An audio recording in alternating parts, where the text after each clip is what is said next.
Hello my friend, I hope this video finds you well.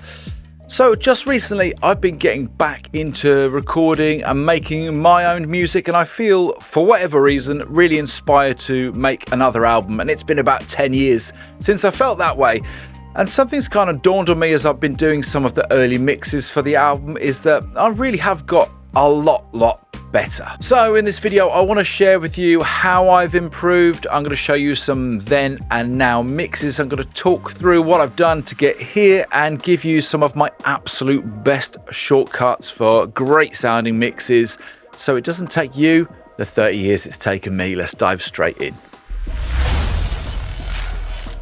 So let me give you a quick backstory. I've been working on my own material, either recording on a 4-track tape or on a digital Porta Studio 8 and 16-track too, up until my late 20s, and that was only working on my stuff or if I've been working with a band. But it wasn't until then that I started working on other people's material, and that's really what gave me that massive jump start in my skill set, because working on other people's stuff really forces you to get out of your comfort zone and learn new things fast. A few years on from that, and I had a brutal but brilliant plan of running an ad for 6 months, offering mix services for absolutely free. In that time I learned absolutely loads. I also built a very effective client list too, and just forced myself to level up. And thirdly, I started teaching. If you really want to know something deeply, then teach it, because there is no room for, oh, I think I know how this works. When you're teaching, you need to know things like how to use a compressor and why to use a compressor, and it eliminates having those grey areas. The same thing with applying an EQ effectively and being able to convey that to a student. Those 3 stages, starting with my own work and then moving on to other people's work and then finally teaching it, is what made me truly confident at mixing. Okay, time for a quick A/B. So I finished this mix quite recently, and I'd also recorded this song about 12 years ago for one of my solo records. When you're comparing the two, check out the low end of both of those mixes, also the clarity of the vocals and the overall space between these two mixes. Just stay, 'cause I shiver without you, and every word you wrote stole stars that hung around you. I shiver without you, and every word you wrote stole the stars I hung around you. I think the biggest things that have really changed there are the balance and the clarity and knowing what to leave out. You know, I talked earlier about doing a lot of mixes to improve, and really that is the fundamental takeaway. Mixes after mixes, your ears improve. You learn what sounds you like and what sounds you don't like, and you find a workflow that works for you. From this video, certainly take away that as a primary rule. The more you mix, the better you get. Next, I want to show you a 3-step method that's simple and repeatable. Let's hop inside the DAW. So firstly, foundation first. That's always my rule when I'm tracking and working on a new song. Here's a really good example of that, of a song that I'm actually in progress of working on at the moment. The principle is, if you get your foundation right first, that's your drums, your bass, and whatever your mid-range instrument is, whether that's kind of guitar or piano, you get that foundation right first, then everything that's going to sit on top is going to be a lot easier to work with. And if your foundation is solid, then your vocals are going to sit so much better too. So this is just being tracked at the moment.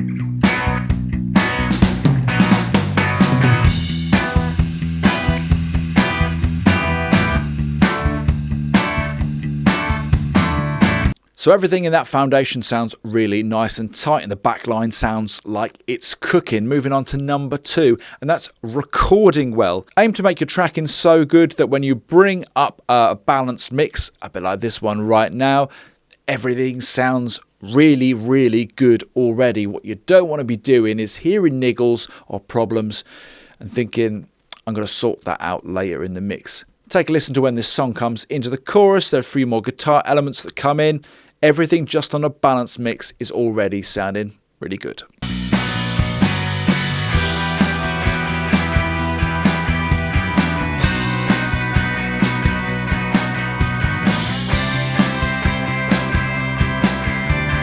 And thirdly, in your home studio, your biggest lever that you can pull is time. You will have no doubt read stories about bands from back in the day, like the Kinks going into the studio for an hour to record a track, say like You Really Got Me, and it just sounds punchy and excellent, or like the Police going in and recording the whole of one of their first albums in like a week. But the thing is, remember, there's just you in your home studio.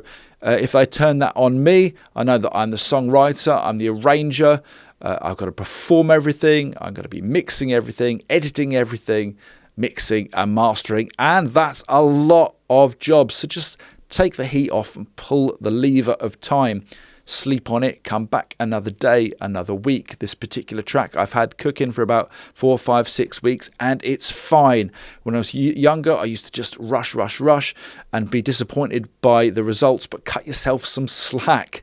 You're doing a lot of things in a home studio, and the biggest lever you can pull is time, so pull it. Let's move on to some practical tips that I wish I'd been told earlier in my career. These tips are going to speed you up massively. First off, I've mentioned it already, but I'm going to mention it again because it had a huge positive impact on my workflow, and that's working with the foundation first. Working with the drums, the bass, and your chordal instrument. Any of those non-bass instruments that you're working with at that stage can have a high-pass filter applied. That's going to help to keep your low end nice and clear. Secondly, fix at source. If your guitar sounds weak, then redo it. This will, I promise you, save you hours in the mix. Thirdly, reference tracks. Using reference tracks from the same genre is the fastest and easiest way to judge the balance and the tone of your mix. Tip number 4, mix in stages. Balance, tonal shaping, dynamics, automation and final polish. You don't need to do everything all at once. Tip number 5, templates and chains. This will save you a ton of time, especially if you're working with multiple mixes. Building a template that you can go to each time in a mix bus chain will not only keep things consistent, but it'll save you hours, if not days. And tip number 6, teach and get feedback. Working with peers, fellow mixers, and other producers and artists helps you to work harder and builds more clarity and understanding in the mix process. If you enjoyed this video today, hit like and subscribe and join the channel to access mixing courses, tutorials, live streams and extra YouTube perks. And if you want more content like this, you definitely want to check this next video out.